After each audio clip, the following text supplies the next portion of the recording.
Hello there, welcome back to my channel, Rover Turbo. In this video, we're going to have a look at another broken car, of course. It's a 2011 Ford Focus 1.6 TDCi Edge. Is it an Edge or Style? It's a Style, which I think is the base level. So again, another one of my trade contacts has come up with a car that they've bought, and it doesn't run right. It's misfiery, spluttery, no power. So they've offered it to me. I've said I don't really need any broken cars at the moment, any more broken cars. That could be absolutely anything, from a dead engine, from burnt valves, to absolutely anything. So he's given me the opportunity to go and have a quick look at it. So in the boot, I've put some tools, a battery, some jump leads, my diagnostic machine, and I'm going to see if I can go and actually find see if I can go and find, if I can work out roughly what's wrong with it before I then agree to go and actually buy it. So we're off on our way now there. So when I get there, I'll show you around it, and then we'll see if we can just go for a quick diagnostics, check the codes, you know, have a look at the battery, start it up, just see if we can get a better idea of exactly what it is that's wrong with it. So I'd rather do that than buy something that could be anything. So he said to me that, you know, if I don't buy it, it's basically going to scrap. So let's see what we can find. Right, so this is it, covered in bird poo.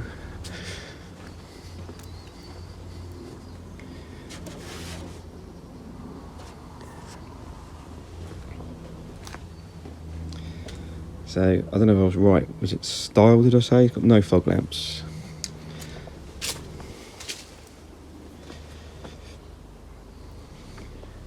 It's going to be a bit difficult to try and work out what the bodywork's like in, but at least I'm just looking for...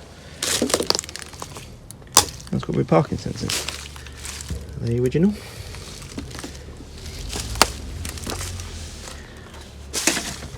Dents and major damage. Yeah. Looks like that's been painted or something.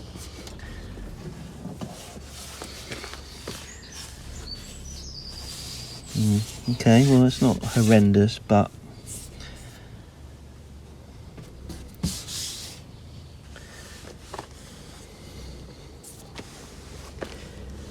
because obviously I need to take this all into account.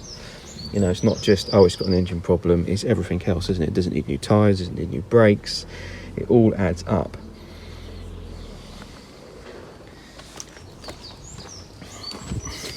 So that tyre looks really good, and that's a Michelin. That tyre looks really good, and that's a Michelin. Drums on the rear. That one looks really good. What's that? A Rapid, is that a brand?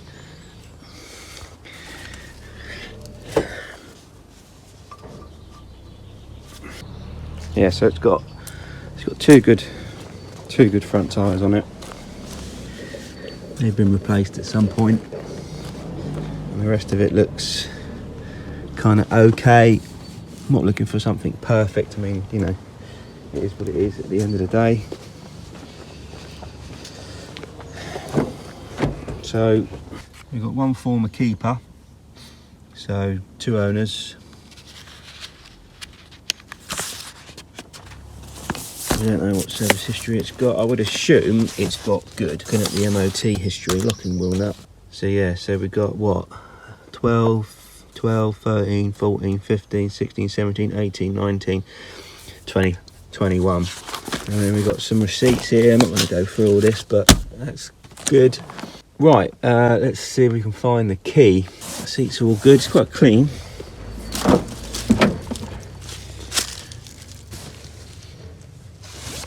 I'm a little bit confused. It must be like a special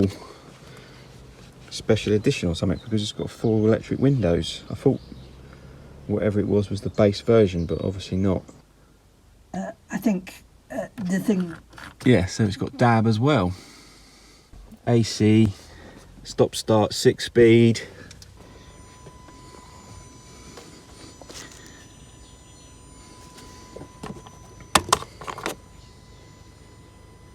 I mean, the only thing I can think of is contaminated fuel.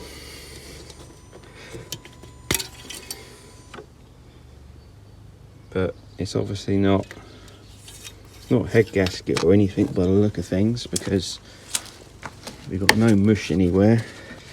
These haven't been opened for a while. All the O-rings are all stiff and sticky. You know, yeah, that ain't been off in a while.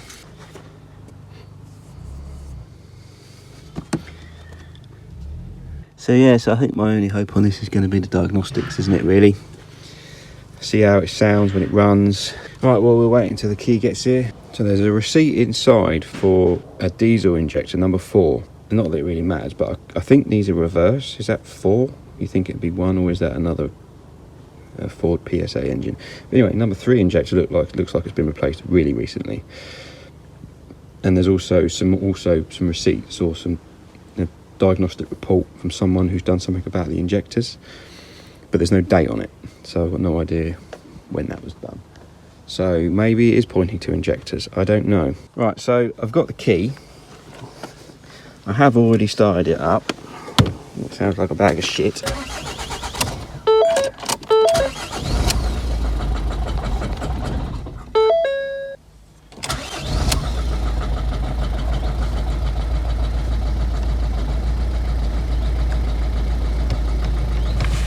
A bit smoky.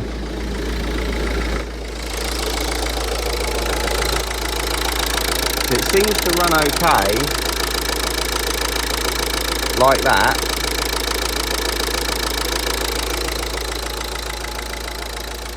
Bit of a tick coming from some of it. I think that's an injector. When you rev it up,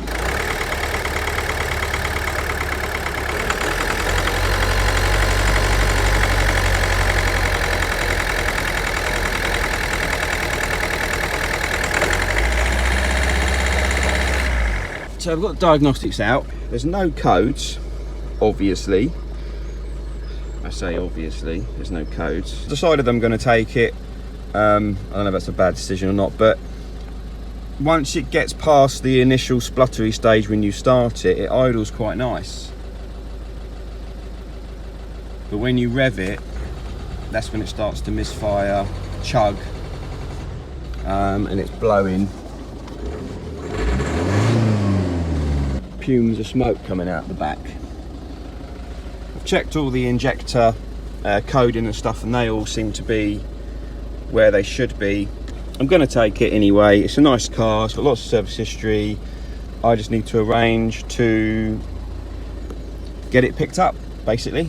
Right, it's a few days later, and I'm just waiting for the Focus to be delivered. Peter's on his way. He's just messaged me to say he's on his way. So he's been and collected it, and he's delivering it to me in a matter of moments. So I'll cut back in if I catch him. We'll have a bit of a better walk around it, and I'll be able to get all the way around it and investigate. Probably do a leak-off test first, just to see whether it is an injector problem or something like that, and have a bit more of an investigation as to find out what it is that is actually wrong with it. So let's see. Here he is.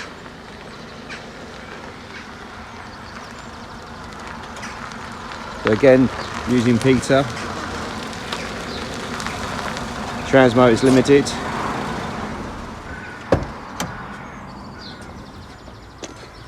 Hello, mate. Morning, Paul.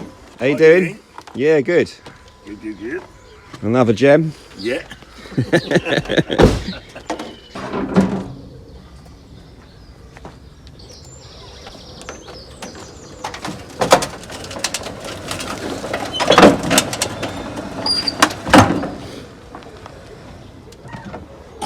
Lovely. Right, so here we go. So we've already had a bit of a look around it, obviously, and it's a bit difficult to tell. I think we noticed that before, didn't we? because of all the bird poo on it. I suppose I need to give it a wash really, don't I? Because this bird poo can damage the paint. It's very acidic. And if you've ever seen on your car a sort of like a funny sort of patch, that's from bird poo. I mean, there's some pretty big poops. It's probably got sap all over it as well.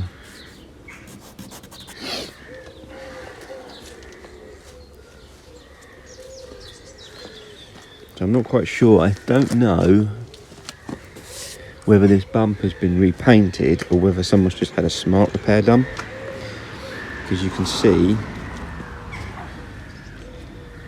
where this is. I don't know if you can see that on there. It's all really matte, not a lot of reflection in it. So this has definitely been repainted or something. Sometimes these smart repairs, these guys that come out and do smart repairs, they look great initially. Parking sensors. They look great initially, and then they don't last.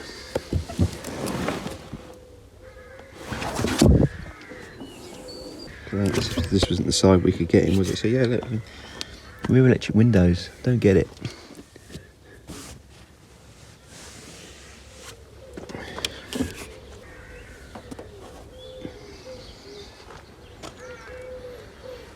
Probably give it a wash just to make it a little bit better, just to see what the paintwork's like. And then, yeah, we'll cut back in. So there you go. So I've given it a quick buzz over with the jet wash, just to get rid of the majority of the poo and stuff. I'll give it a clean with a bucket of water, and we'll see how it comes up. As I say, I haven't noticed any damage apart from that little bit of a, it's not really called damage, but I think something needs to be done with the bumper.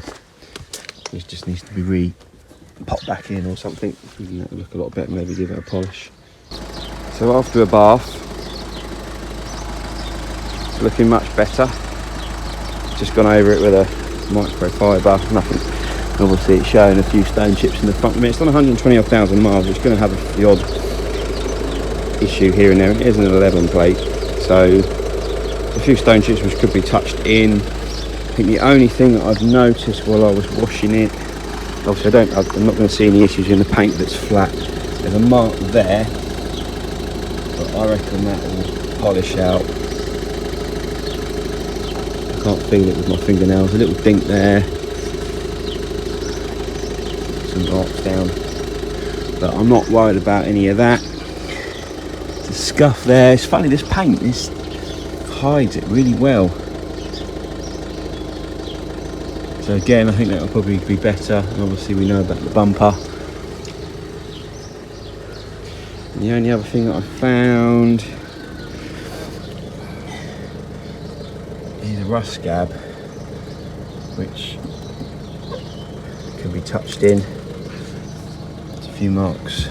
People have got stuff in and out of the boot.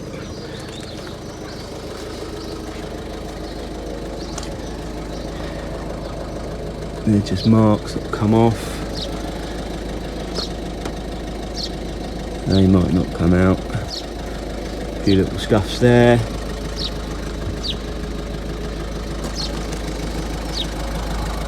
But on the whole, not too bad. So it's been idling now for 10 minutes. It's perfect. I'm not saying it's perfect because it isn't perfect, but it's idling perfect. So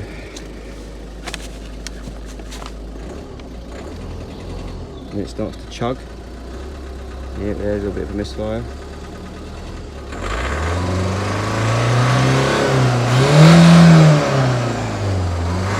It seems to be fine when you rev through it. So a little bit more work on this focus. I have done a bit behind the scenes, but I'll just explain to you what I've done. So I'll put a link on a picture on the screen of a screenshot of the live data that I took for the cylinder balance, and it's showing that number 2, which is the new injector, is the lowest number of cylinder balance, and all the rest are quite high. And apparently it's supposed to be, looking online, cylinder balance, the contribution is how much effort the engine is putting into, how much effort each cylinder is putting into the contribution of the entire engine. So if it's a low contribution balance, it's that injector that's not contributing. So it pointed at number 2, which is the one that's been replaced, and I've also done a leak off as well, a leak off test, which didn't really, I'll put a picture up of that now as well. I believe that they're the wrong way round. So on the picture you've got 1, 2, 3, 4, it's reversed because of the way that I did it. So number 2 is the one second in from the right, I believe, which has got a little bit more leak off than the rest, which again points to number 2. Okay, so a good idea from a friend is, why don't you unplug the injectors when the engine's running and see whether one makes a massive difference or doesn't make a massive difference to the others. Like when you're testing an old car, when you pull the spark plug, the lead off the spark plug, if you've got a cylinder down.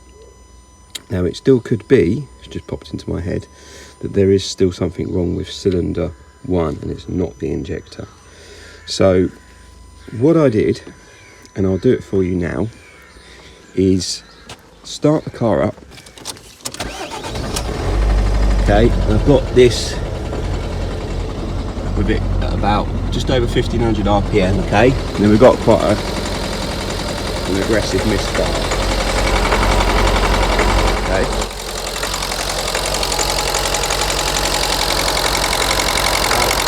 I don't know if you can hear me, but if I unplug injector number 1,